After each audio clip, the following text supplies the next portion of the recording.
ಎಲ್ರಿಗೂ ನಮಸ್ಕಾರ. ಈ ದಿನ ಶಿವ ಸಹಸ್ರನಾಮ ಸ್ತೋತ್ರವನ್ನು ಕಲಿಯುವ ಪ್ರಯತ್ನ ಮಾಡೋಣ.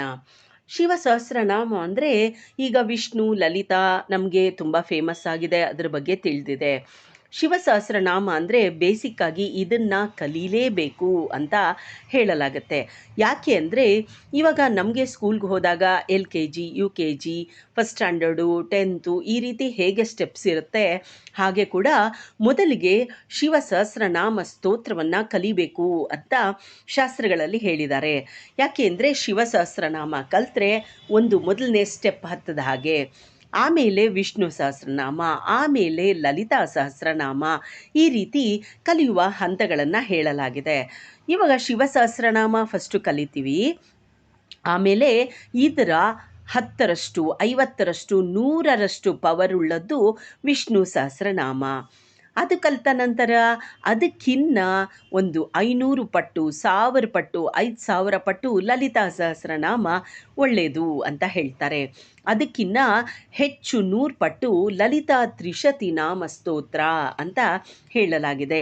ಯಾವಾಗಲೂ ನಾವು ಕಲಿಬೇಕಾದ್ರೆ ಈ ಸ್ಟೆಪ್ನ ಮುಖಾಂತರ ಕಲಿತಾಗಲೇ ನಮಗೆ ಒಂದು ಸಾಧನೆ ಮಾಡಲಿಕ್ಕೆ ಅಥವಾ ನಾವು ಕೋರಿದ್ದು ಸಿಗಲಿಕ್ಕೆ, ಈ ರೀತಿ ಇಷ್ಟಾರ್ಥ ನೆರವೇರಕ್ಕೆಲ್ಲದಕ್ಕೂ ಸುಲಭವಾಗಿ ಒಂದು ಸಹಾಯ ಆಗತ್ತೆ ಅಂತ ಹೇಳ್ಬೋದು. ಶ್ರೀ ಶಿವಸಹಸ್ರನಾಮ ಸ್ತೋತ್ರಂ ತತಃ ಸ ಪ್ರಯತೋ ಭೂತ್ವಾ ತತಃ ಸ ಪ್ರಯತೋ ಭೂತ್ವಾ ತತಃ ವಿಸರ್ಗದ ಮುಂದೆ ಸ ಅಕ್ಷರ ಬಂದಿದೆ.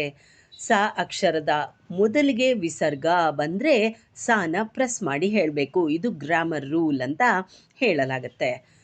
ತತಃ ಸ ಪ್ರಯತೋ ಭೂತ್ವಾ ಮಮ ತಾತ ಯುಧಿಷ್ಠಿರ ಮಮ ತಾತ ಯುಧಿಷ್ಠಿರ ಪ್ರಾಂಜಲಿ ಪ್ರಾಹ ವಿಪ್ರಶೀರ್.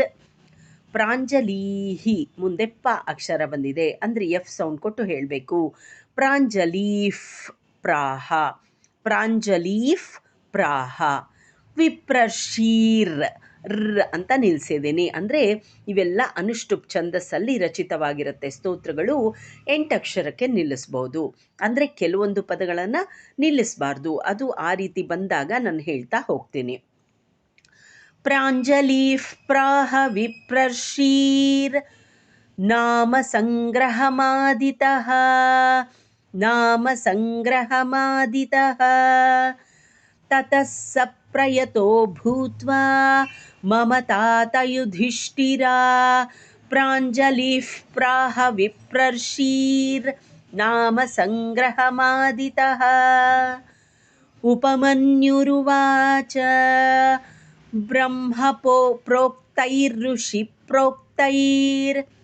ಬ್ರಹ್ಮ ಪ್ರೋಕ್ತೈರ್ ಋಷಿ ಪ್ರೋಕ್ತೈರ್ ವೇದ ವೇದಾಂಗ ಸಂಭವೈಃ ವೇದ ವೇದಾಂಗ ಸಂಭವೈಃ ಸರ್ವಲೋಕೇಷು ವಿಖ್ಯಾತಂ ಸರ್ವಲೋಕೇಷು ವಿಖ್ಯಾತಂ ಸ್ತುತ್ಯಂ ಶ್ರೋಷ್ಯಾಮಿ ನಾಮಭಿಃ ಸ್ತುತ್ಯಂ ಸ್ತೋಷ್ಯಾಮಿ ನಾಮಭಿಃ.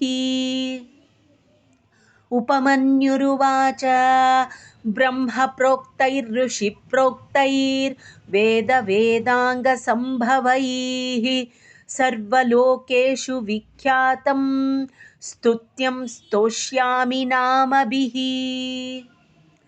ಮಹದ್ದಿರ್ವಿಹಿತೈಃ ಸತ್ಯೈಃ ಮಹದ್ದಿರ್ವಿಹಿತೈಃ ಸತ್ಯೈಃ ಸಿದ್ಧೈಃ ಸರ್ವಾರ್ಥಸಾಧಕೈಃ ಸಿದ್ಧೈಃ ಸರ್ವಾರ್ಥಸಾಧಕೈಃ ಋಷಿಣಾ ತಂದಿನಾ ಭಕ್ತ್ಯಾ ಋಷಿಣಾ ತಂದಿನಾ ಭಕ್ತ್ಯಾ ಕೃತೈರ್ವೇದ ಕೃತಾತ್ಮನಾ ಕೃತೈರ್ವೇದ ಕೃತಾತ್ಮನಾ ಮಹದ್ದಿರ್ವಿಹಿತೈಃ ಸತ್ಯೈಃ ಸಿದ್ಧೈಃ ಸರ್ವಾರ್ಥಸಾಧಕೈಃ ಋಷಿಣಾ ತಂದಿನಾ ಭಕ್ತ್ಯಾ ಕೃತೈರ್ವೇದ ಕೃತಾತ್ಮನಾ. ಯಥೋಕ್ತೈಃ ಸಾಧುಭಿಃ ಖ್ಯಾತ್ಯೈಃ ಯಥೋಕ್ತೈಃ ಸಾಧುಭಿಃ विख्यात्यैः मुनिभिस्तत्त्वदर्शिभिः प्रवरं प्रथमं स्वर्ग्यं सर्वभूतहितं शुभं यतोक्त्यैः साधुभिः ख्यात्यैः मुनिभिस्तत्त्वदर्शिभिः प्रवरं प्रथमं स्वर्ग्यं सर्वभूतहितं शुभम् श्रुतेः सर्वत्र जगति ब्रह्मलोकावतारितैः सत्यैः सत्परमं ब्रह्म ब्रह्मप्रोक्तं सनातनं वक्ष्ये यदुकुलश्रेष्ठ शृणुष्वावहितो मम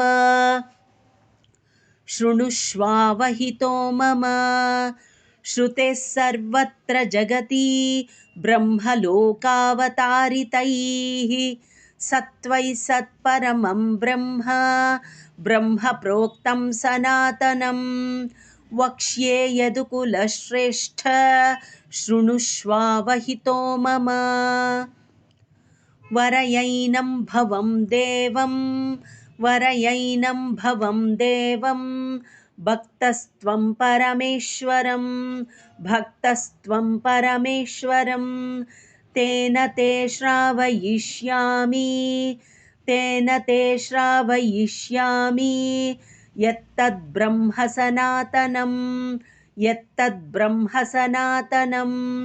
वरयैनं भवं देवं भक्तस्त्वं परमेश्वरं तेन ते श्रावयिष्यामि यत्तद्ब्रह्म सनातनम् न शक्यं विस्तरात् कृत्स्नं वक्तुं सर्वस्य केनचित्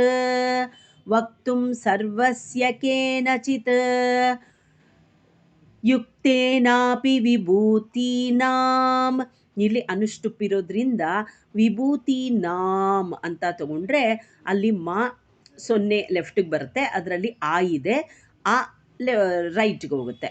ಯುಕ್ತೇನಾಪಿ ವಿಭೂತೀನಾಂ ಅಪಿ ವರ್ಷಶತೈರಪಿ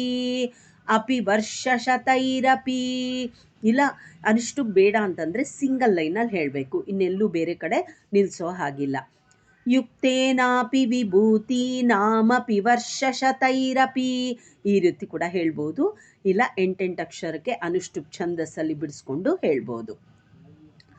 ನ ಶಕ್ಯಂ ವಿಸ್ತರಾಕೃತ್ಸ್ನಂ ವಕ್ತುಂ ಸರ್ವಸ್ಯ ಕೇನಚಿತ್ ಯುಕ್ತೇನಾಪಿ ವಿಭೂತೀನಾಂ ಅಪಿ ವರ್ಷಶತೈರಪಿ ಯಸ್ಯಾದಿರ್ಮಧ್ಯಮಂತಂ ಚ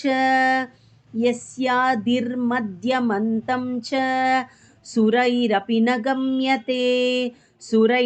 ನ ಗಮ್ಯತೆ ಕಸ್ತಸ್ಯ ಶಕ್ನುಯಾದ್ವಕ್ತುಂ ಗುಣಾನ್ ಕಾರ್ತ್ಸ್ಯೇನ ಮಾಧವ ಯಸ್ಯಾದಿರ್ಮಧ್ಯಮಂತಂ ಚ ಸುರೈರಪಿ ನ ಗಮ್ಯತೆ ಕಸ್ತಸ್ಯ ಶಕ್ನುಯಾದ್ವಕ್ತುಂ ಗುಣಾನ್ ಕಾರ್ತ್ಸ್ಯೇನ ಮಾಧವ ಕಿಂತು ದೇವಸ್ಯ ಮಹತಃ ಸಂಕ್ಷಿಪ್ತಾರ್ಥಪದಾಕ್ಷರಂ ಶಕ್ತಿತಶ್ಚರಿತಂ ವಕ್ಷ್ಯೇ ಪ್ರಸಾದಾಸ್ತಸ್ಯ ಧೀಮತಃ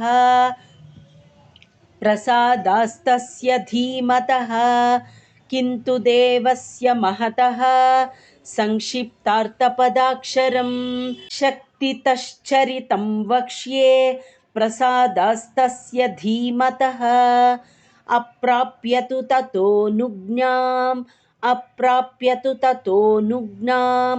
ತಥೋ ಪಕ್ಕ ಎಸ್ ಅನ್ನುವ ಸಿಂಬಲ್ ಇದೆ, ಅಲ್ಲಿ ಆ ಇದೆ ಅಂತ ಅರ್ಥ. ಅಂದರೆ ಪದಚ್ಛೇದ ಮಾಡಿದಾಗ ತತಃ ಅನುಜ್ಞಾಂ ಅಂತ ಬರುತ್ತೆ. ಎರಡು ಸೇರಿದಾಗ ತಥೋ ನುಗ್ನಾಂ ಅಂತ ಬರುತ್ತೆ. ಅಪ್ರಾಪ್ಯತು ತಥೋ ನುಗ್ನಾಂ ನ ಶಕ್ಯಸ್ತೋತುಮೀಶ್ವರಃ.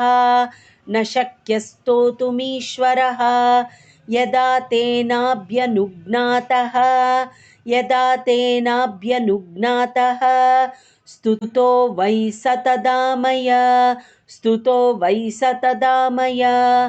ಅಪ್ರಾಪ್ಯತು ತಥೋ ನುಗ್ನಾಂ ನ ಶಕ್ಯಸ್ತೋತುಮೀಶ್ವರಃ ಯದಾ ತೇನಾಭ್ಯನುಜ್ಞಾತಃ ಸ್ತುತೋ ವೈ ಸ ತದಾ ಮಯಾ. ಇದು ಪ್ರಥಮೋಧ್ಯಾಯ ಅಂತ ಹೇಳಲಾಗುತ್ತೆ. ಯಾವ ಸಹಸ್ರನಾಮ ತಗೊಂಡ್ರೂ ಕೂಡ ಪ್ರಥಮೋಧ್ಯಾಯ, ದ್ವಿತೀಯೋಧ್ಯಾಯ, ತೃತೀಯೋಧ್ಯಾಯ ಅಂತ ಇರುತ್ತೆ. ಪ್ರಥಮೋಧ್ಯಾಯದಲ್ಲಿ ಅಥವಾ ಉತ್ತರ ಪೀಠಿಕಾ, ಪೂರ್ವ ಪೀಠಿಕಾ ಅಂತಲೂ ಕೆಲವುದರಲ್ಲಿ ಉಲ್ಲೇಖ ಆಗಿರುತ್ತೆ. ಈಗ ಪ್ರಥಮೋಧ್ಯಾಯ ಅಂದರೆ ಈ ಸಹಸ್ರನಾಮ ಯಾರ್ಯಾರಿಗೆ ಹೇಳಿದ್ರು, ಇದು ಹೇಳ್ಕೊಂಡ್ರೆ ಏನು, ಇದು ಹೇಗೆ ಬಂತು ಅನ್ನುವ ಒಂದು ಕತೆ ಇರುತ್ತೆ. ಇನ್ನು ದ್ವಿತೀಯ ಭಾಗದಲ್ಲಿ ಸಹಸ್ರನಾಮ ಸ್ತೋತ್ರ ಇರುತ್ತೆ. ಅದಾದ ನಂತರ ತೃತೀಯದಲ್ಲಿ ಯಾವಾಗಲೂ ಫಲಶ್ರುತಿ ಇರುತ್ತೆ. ಈ ರೀತಿ ಯಾವಾಗಲೂ ಸಹಸ್ರನಾಮಗಳಲ್ಲಿ 3 ಭಾಗವಾಗಿ ವಿಂಗಡಣೆ ಆಗಿರುತ್ತೆ.